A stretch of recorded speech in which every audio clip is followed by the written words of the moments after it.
زور سے پڑھنے میں کیا مطلب دقت ہو رہی ہے؟ الصلاۃ والسلام علیک یا رسول اللہ۔ اب کتنی بچی؟ ایک بات، حضور فرماتے ایک مرتبہ قل هو اللہ احد شریف بھی پڑھ لیا۔ 3 کام بتایا۔ پہلا کام، گھر والوں کو سلام کیا کرو، جھاڑو پوچھا لگانے والی عورت اگر مسلمہ ہو، کوئی غریب ہو تب بھی سلام کیا کرو، ماں نہیں سنتی بوڑھی ہے تب بھی سلام کیا کرو، کوئی نہ ہو تب بھی سلام کیا کرو۔ آپ کہتے ہو السلام علیکم ورحمۃ اللہ وبرکاتہ، ماں کہتی ہے وعلیکم السلام ورحمۃ اللہ، اللہ میرے بیٹے کو سلامت رکھے۔ آپ کے سلام پر آپ کی بیوی کہتی ہے وعلیکم السلام ورحمۃ اللہ، اللہ میرے شوہر کو سلامت رکھے۔ آپ کی بیٹی کہتی ہے اللہ میرے باپ کو سلامت رکھے۔ آپ کی بہنیں کہتی ہیں وعلیکم السلام ورحمۃ اللہ، اللہ میرے بھائی کو سلامت رکھے۔ آپ کا چھوٹا سا بیٹا کہتا ہے وعلیکم السلام ابو، اللہ میرے ابو کو سلامت رکھے۔ ہو سکتا ہے سب دعائیں مانگتے رہیں، کسی کی دعا قبول نہ ہو، اور تمہاری پڑ گئی عادت سلام کرنے کی، اور کبھی ایسا ہوا کہ تم نے سلام کیا، یعنی آپ نے سلام کیا، جواب دینے والا کوئی نہ تھا۔ حضور فرماتے ہیں جس کا سلام کوئی جواب نہ دے سکے، اس کے سلام کا جواب میں آمینہ کا لال دیتا ہوں۔ اور اگر حضور نے ایک مرتبہ کہہ دیا وعلیکم السلام، اللہ تجھے سلامت رکھے، تو دل سے بولو پوری کائنات تمہیں مٹا سکتی ہے، اس لیے کہ تمہاری سیفٹی کی دعا آمینہ کے لال نے دی ہے، اور جو حضور نے دے دی، حضور نے کہہ دیا، وہی فائنل ہے۔ عقیدہ ہے ماشاءاللہ۔ اب آئیے سلام کرتے ہیں، درود پڑھتے ہیں، اس کے بعد تھوڑی سی باتیں کرتے ہیں۔ علماء کرام بیٹھے ہوئے، اللہ سب کے وجود کو اپنی بارگاہ میں قبول فرمائے، اور ان کی آنکھوں کے اعمال کو، ان کی سماعتوں کے، ان کے دستبازوں کو، ان کے قلب و جگر کو، تمام تر تنہائی کو بھی اللہ ہم سب کی تنہائی کو مسلمان بنا دے۔ آمین کہہ دیں۔ حضور غوث اعظم کی یہ دعا ہے، کاش آپ آمین کہہ دیتے۔ سرکار غوث پاک فرماتے ہیں یہ دعا کیا کرو، اللہ میری تنہائی کو مسلمان کر دے۔ سبحان اللہ۔ میں سلام کروں، میرے سلام کا جواب دیں، السلام علیکم ورحمۃ اللہ وبرکاتہ۔ اب آئیے درود شریف پڑھتے ہیں۔ درود شریف کے حوالے سے ایک بات سنیں۔ حضور سیدی الشاہ صوفی سلطان میاں شاہ صاحب قبلہ سے پوچھا گیا درود پڑھنے کا طریقہ کیا ہے؟ آپ نے ارشاد فرمایا درود پڑھنے کا وہی طریقہ ہے جو نماز پڑھنے کا ہے۔ اگر بات آپ کے دل کو چھو جائے، مجھے لگے کہ ہاں یہاں پر اہل ادب و اہل عشق بیٹھے ہوئے ہیں، وہ سبحان اللہ کہنے میں بخالت سے کام نہیں لیتے ہیں، تو میرا دل بڑا خوش ہوگا۔ ورنہ کال تو بہت ساری جاتی ہے جلسے جلوس کی، میں تو بالکل نہیں آ پاتا۔ کم سے کم 25-50 جلسوں کے بعد کبھی کسی ایک مجلس میں آتا ہوں، وہ بھی کب؟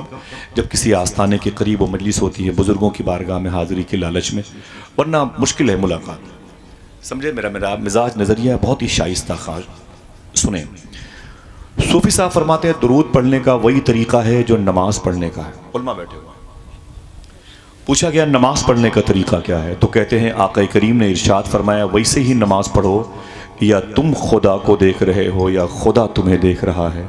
صوفی صاحب فرماتے ہیں ویسے ہی درود ہے، اس طریقے سے درود پڑھو، یا تم نبی کو دیکھ رہے ہو یا نبی تمہیں دیکھ رہا ہے۔ یہ حاضری کا طریقہ ہے، یہ حاضر باش ہونے والے لوگوں کی علامتیں ہیں۔ یہ طریقہ ڈسٹینس کو ختم کرتا ہے۔ یہاں سے مدینہ تقریباً 3000 کلومیٹر کے آس پاس ہوگا۔ اگر آپ نے درود پڑھ دیا تو یہ فاصلہ ختم ہو جائے گا۔ آپ عاشق ہوتے ہوتے مدینے پہنچنے لگیں گے، تو کرم ہوگا تو مدینے والا کبھی تمہارے گھروں پہ قدم رنجہ فرمائے۔ قدوم میمنۃ لزوم کی برکتیں تمہارے گھروں میں حضور کی نظر آئیں گی۔ پروفیسر واصف علی واصف سے پوچھا گیا، یہ 28-30 سال پہلے کے بڑے ہی قلندر مزاج کے دانشور بزرگ گزرے ہیں پڑوسی ملک میں، ان سے پوچھا گیا درود پڑھنے کی شرط کیا ہے؟ تو پروفیسر واصف علی واصف فرماتے ہیں درود پڑھنے کی ایک شرط ہے۔ کتنی؟ اونچی بولے، ایک شرط ہے۔ کسی نے پوچھا کہ حضور وہ ایک شرط کیا ہے؟ تو واصف علی واصف فرماتے وہ ایک شرط یہ ہے کہ درود پڑھنے والا اور جس پر درود پڑھا جائے، یعنی آپ اور رسول، درود پڑھا جائے، دونوں کا زمانہ ایک ہونا چاہیے۔ اگر میں چپ ہو گیا ہوتا، میں لکھنؤ کے قریب کا ہوں، اتنی دیر میں تو لوگ ہنگامہ مچا دیتے ہیں، یار کتنی بڑی بات کہہ دی اس نے۔ درود پڑھنے والا اور جس پر درود پڑھا جائے، دونوں کا زمانہ ایک ہونا چاہیے۔ اس نے کہا ہم تو 1400 سال کے بعد آئے ہیں، حضور کے زمانے میں نہیں تھے، تو اس کا مطلب ہم درود نہ پڑھیں؟ واصف علی واصف فرماتے نا نا نا نا نا، تم حضور کے زمانے میں نہیں تھے، لیکن حضور تو تیرے زمانے میں ہیں۔ کہا حضور اگر میرے زمانے میں ہیں تو اس کا ثبوت کیا ہے؟ وہ کہتے ہیں چاند چمکتا ہے، یہی اس کا ثبوت ہے کہ حضور ہیں۔ سورج نکلتا ہے، یہی اس کا ثبوت ہے کہ حضور ہیں۔ حضور کائنات کی ڈلیوری کا سبب ہیں، اور یہ تمام تر کائنات حضور کائنات کی جان ہے۔ میرے بریلی کے امام نے کہا ہے جان ہے تو جہان ہے۔ ہٹ جائیں گر رسول خدا درمیان سے، لاکھوں بلائیں ٹوٹ پڑیں آسمان سے۔ اب یہ طریقہ ہے درود پڑھنے کا۔ صوفیہ فرماتے ہیں جب درود پڑھا کرو تو اپنی گردن جھکا لیا کرو۔ علماء سے بھی گزارش ہے اسے اپنے معمولات میں لائیں اور اپنے مقتدیوں کو بتائیں، طلباء کو بتائیں، تاکہ چراغ سے چراغ چلے۔ فرماتے ہیں صوفیہ اپنے سر کو، اپنے گردن کو، اپنا سینس، اپنی پلکیں، اپنے خیال کو ہلکا سا دل کی طرف، یہ بائیں طرف دل ہوتا ہے، دائیں طرف روح کا مقام ہے، جھکا کے درود پڑھا کرو۔ کہتے ہیں جب تمہاری یہ آواز دل تک پہنچے گی تو دل کی آواز حضور کی بارگاہ تک پہنچے گی۔ کہا یہ کیسے پتہ چلے گا کہ ہماری آواز حضور کی بارگاہ تک پہنچ رہی ہے؟ کہا جب مؤدب طریقے سے درود پڑھنے لگو گے تو 40 دن کے بعد تمہارے سینے میں میٹھا میٹھا درد ہوگا۔ جب یہ درد ہونے لگے تو یقین کر لینا کہ تمہاری درود کی آواز سماعت مصطفیٰ تک پہنچ رہی ہے۔ ایک راز تھا جو میں نے ظاہر کر دیا، حالانکہ راز دل کا آئینہ ہے، اس کو چھپا کر رکھیے ورنہ ٹوٹ جائے گا ہر جگہ دکھانے سے۔ یہ ہر جگہ نہیں، یہ تو عاشقوں کی جگہ ہے۔ اللہ تعالی ہم کو اور آپ سب کو حضور کی بارگاہ میں حاضر باش ہو کے درود پڑھنے کی توفیق عطا فرمائے۔ بڑے بلند آواز سے اللہم صلی علی سیدنا و شفیعنا و نبینا و مولانا نور کا محمد و عطرتہ وبارک وسلم بعدد کل معلوم لک۔ ایک عظیم الشان قاری قرآن نے، میرے بھائی نے قرآن کی تلاوت کی، تنہا حضور کا ذکر کرتے رہے۔ ذرا پیار سے کہہ دو سبحان اللہ۔ لیکن یقینی طور پر اتنے لوگ، میں جب آیا تو محفل میں تھے کہ اتنے لوگ تو اگر کسی ایک جلسے میں آ جائیں تو اس وقت ہی محفل شباب پر پہنچ جاتی ہے۔ اللہ میرے بھائیوں کے سب سے پہلے آنے پر، علماء کرام کے اس وقت آنے پر قبول فرما لے، آمین کہہ دو۔ یہ محفل جو ہے نا، آواز کم رکھیں بھائی جان، یہ محفل جو ہے بڑے بھائی محترم غلام جیلانی صاحب قبلہ، نام بڑا پیارا ہے، جیلان ایک شہر کا نام ہے کہ نہیں؟ جیلان ایک شہر کا نام ہے۔ یہ شہر ملک ایران میں ہے۔ میں نے ایران کا کئی مرتبہ سفر کیا ہے، ابھی بھی 10-12 اکتوبر کو جانا ہے انشاءاللہ۔ ایران ایک ملک ہے جس کی راجدھانی ہے تہران، اسی کے قریب میں ایک پہاڑی پر مزار شریف ہے جہاں مخدومہ شہربانوں آرام کر رہی ہیں۔ جو جانے والے لوگ ہیں وہی تو سبحان اللہ کہتے ہیں نا بھائی، بقیہ بہت سے لوگ تو راستے سے واپس چلے آتے ہیں۔ یہ ملک ایران بڑا پیارا ملک ہے۔ اگر سبحان اللہ کہنے کا وعدہ کروں، اسی ملک ایران میں ایک شہر ہے سمنان، جہاں سرکار مخدوم اشرف جہانگیر سمنانی پیدا ہوئے۔ اسی ملک ایران میں ایک شہر ہے اصفہان، جہاں ممبئی کے مرین لائن کے وزیر مالیت مخدوم بہاؤالدین شاہ اصفہانی پیدا ہوئے تھے۔ زور سے بولنے کا وعدہ کرو بتا دو، یہ ملک ایران بڑا پیارا ملک ہے۔ اسی ملک ایران میں ایک شہر ہے سنجر، جہاں ہندوستان کے بادشاہ غریب نواز پیدا ہوئے تھے۔ ان کا کھاتے ہیں تو ان کے نام پر کیوں نہ بولے؟ ذرا ہاتھوں کو اٹھا کے بولیں لبیک یا غریب نواز، اونچی بولیں۔ مچل کے رکھ لیا کرتی ہیں رحمتیں اس کو، پکارتا ہے کوئی جب بھی یا غریب نواز۔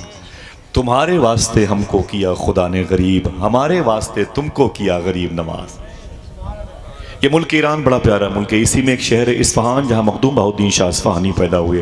اسی ملک میں ایک شہر سنجر جہاں سرکار غریب نواز پیدا ہوئے۔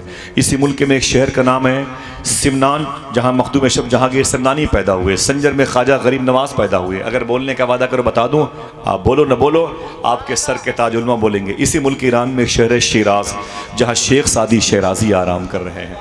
اسی ملک میں ایک شہر ہے مشہد جہاں 8ویں امام علی رضا آرام کر رہے ہیں۔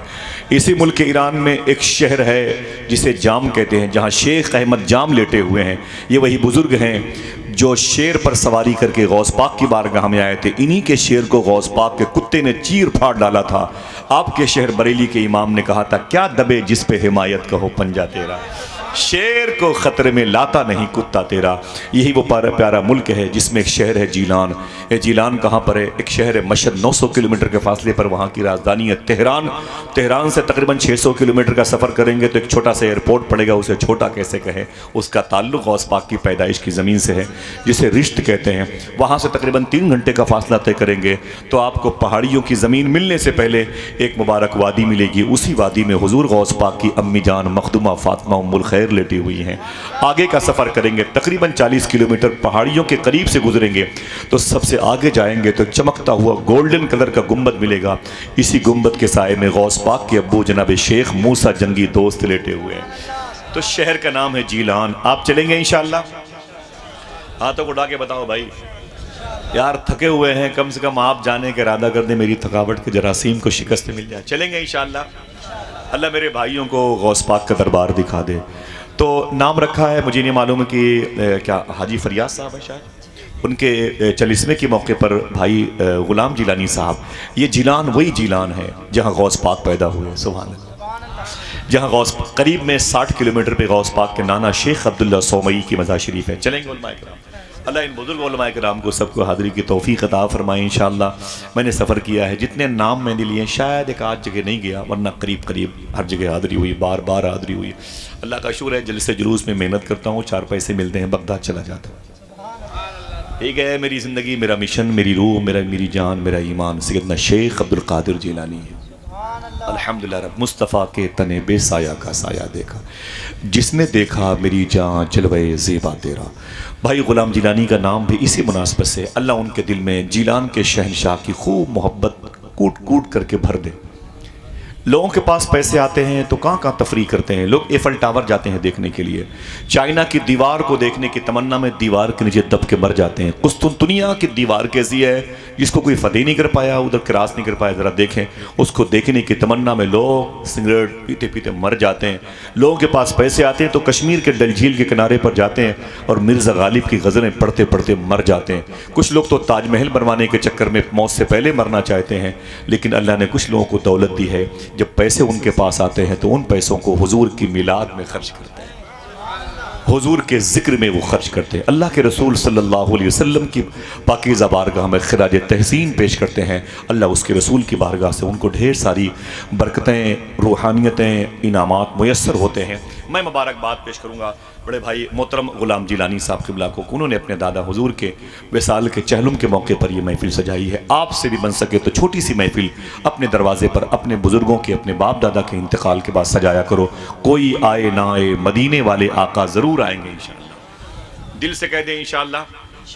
نعت پڑھ لیا آپ نے، سن لیا میرے بھائی قاری صاحب سے، سلام کا جواب دے دیا.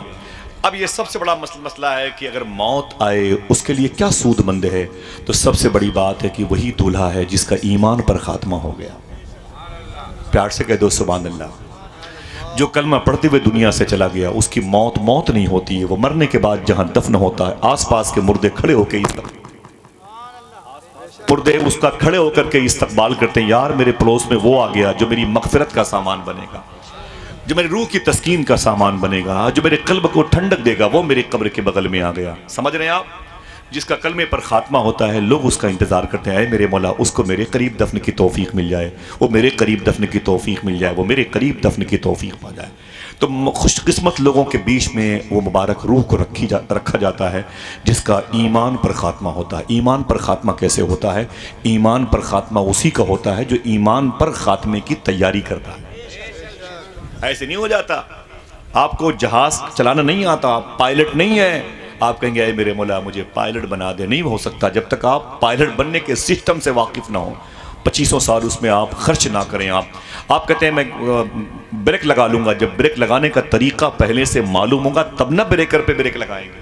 ہاں کلمہ پڑھتے ہوئے موت آ جائے یہ دعا مانگتے ہیں. پہلے موت ایمان پر خاتمے کی تیاری سے پہلے ایمان اس مبارک پاکیزہ راہ کے مسافر کو پڑھیں جس کا ایمان پر خاتمہ ہوا. وہ کیسا انسان تھا، اس نے اپنی لائف کیسے گزاری ہے، اس نے اپنی زندگی کیسے گزاری ہے. تب وہ کل نفس ذائقۃ الموت پر فورس دیتا ہے. میں مرا نہیں ہوں، میں نے صرف ٹیسٹ چکھا ہے، ذائقہ مجھے ملا ہے. کوئی بات نہیں، مائک آپ کا بہت اچھا ہے بھائی. میں 25 دنوں کا بھی تھکا ہوا رہا ہوں تو یہ خود بولتا رہے گا. وہ اتنا کمزور ہے یہ، بالکل لکھنؤ جیسا نا، کہ ذرا سے میری حرکت پر یہ خاموش ہو جاتا ہے. بہرحال میں ابھی تو میں راضی ہوں. ٹھیک ہے بھائی، بہت اچھا. اللہ میرے بھائی کے اس کاروبار میں برکتیں عطا فرما دے، اللہ برکتیں عطا فرما دے. بیٹھے ماشاءاللہ. یہ ایمان پر خاتمہ بڑی مشکل. آج ہم کیا ہے، نمازیں چھوڑ دیتے ہیں، کہتے ہیں میرا ایمان پر خاتمہ ہو جائے. ہم جھوٹ بولتے ہیں، کہتے ہیں میرا ایمان پر خاتمہ ہو جائے. لوگ نشہ کر رہے ہیں، مسلمانوں کے بچیاں مسلمانوں کی آوارہ ہو رہی ہیں. لوگ کہتے ہیں آپ دعا کریں ہمارا ایمان پر خاتمہ ہو جائے. لوگ کہتے ہیں حضرت آپ دعا کر دیں. وہ دعا کے لیے نماز کے بعد مسجد میں آتا ہے. اگر دعا ہی کروانی تھی تو پیچھے امام کے نماز بھی پڑھ لیا ہوتا. سمجھ رہے میری بات؟ ذرا ان برے کاموں سے ہم توبہ بھی تو کر لیے ہوتے. آج ہم شراب کی منڈی میں نظر آتے ہیں, بیئر بار کو آباد کرتے ہیں, ناچ گانوں کو آباد کرتے ہیں, پھر کہتے ہیں حضور آپ دعا کر دیجئے. میں آپ کو ایک بات بتاتا ہوں, یہ جو کلمہ شریفہ پڑھتے ہیں نا, لا الہ الا اللہ, پڑھ کے بتائیں کیسے. لا الہ الا اللہ, لا الہ الا اللہ, اونچی آواز میں, الا اللہ محمد رسول اللہ صلی اللہ علیہ وسلم. اسے پڑھا کیجئے انشاءاللہ, پڑھیں گے انشاءاللہ. لا الہ الا اللہ الا اللہ الا اللہ, پڑھا کیجئے انشاءاللہ. بائک پر بیٹھیں, وضو بنا کے بیٹھیں, گھر سے نکلیں تو اسے پڑھتے ہوئے جائیں. آپ جب گلی کوچے سے گزریں گے تو گھر کے در و دیوار آخرت میں گواہی دیں گے, اے میرے مولا میرے سائے سے ایک مسلمان گزرا تھا, وہ یہ ہے. درختوں کی پتیاں آپ کے مومن ہونے کی گواہی دیں گی, میرے مولا یہ وہ ہے جو میرے سائے سے گزرا تھا. سمجھ رہے, آپ کو تھوڑی سی محنت کرنی پڑے گی, بغیر محنت کے تو آپ کو سنڈیلا کا لڈو بھی نہیں ملے گا, حالانکہ آپ کے صوبے میں ہے. سمجھ رہے ہیں آپ کے ملک میں ہے, وہاں کا ناگپور کا جو فلیور ہے نا سنترے کا, آپ کو بغیر محنت کے, بغیر سفر کے, پیسے کے وہ بھی نہیں میسر آئے گا.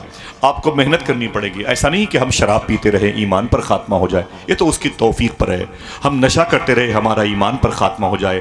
ہم نماز جمعہ کی 2 رکعات کے علاوہ ہمارا تشخص نمازوں میں جو باقی تھا وہ ختم ہو گیا ہے, اور ہم بس دعا کرتے ہیں اللہ میرا ایمان پر خاتمہ ہو جائے. نہ میرے بھائی, تجھے محنت کرنی پڑے گی. میں ایک بات بتاتا ہوں, بغداد کی زمین بڑی پیاری زمین ہے, توجہ ہے آپ کی نہ, ادھر مت دیکھیں, وہ سب آپ ہی کے قبیلے کے لوگ ہیں. وہ کرسیوں کے کمی کا احساس ہے ان کو. آپ خوش قسمت ہیں, پہلے آ گئے, اور اگر تھوڑی دیر کے بعد وہ اور آتے تو ان کو تو تصور میں بھی بیٹھنے کی جگہ نہ ملتی. کرسیاں قریب قریب ختم ہیں, بس آپ جو بھی باقی ہیں بیٹھ جائیں, آپ ادھر دیکھیں.